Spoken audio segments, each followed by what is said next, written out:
এটা কাম কৰো কি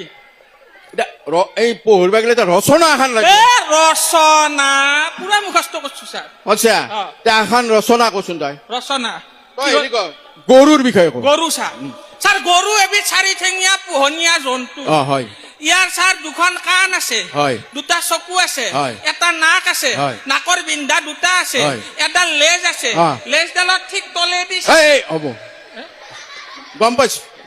হ'ব হ'ব নালগে নেকি নালাগে সেইখিনি এনেই বুজি পাইছো মই তাৰপিছত তই বানপানী বানপানী আহে দেই আমাৰ অসমত বানপানী ডাঙৰ সমস্যা বানপানী বানপানী ছাৰ বানপানী অসমৰ আমাৰ জাতীয় সমস্যা যোৱাবাৰ বানপানীত আমাৰ কজলা গৰুটো ভাহি গৈছিল বানপানীত সেই গৰুটোৰ আপোনাৰ কাণ দুখন নাক এটা নাকৰ বিন্ধা দুটা চকু দুটা লেজ এটা লেজৰ ঠিক আৰু সেইটো নহয়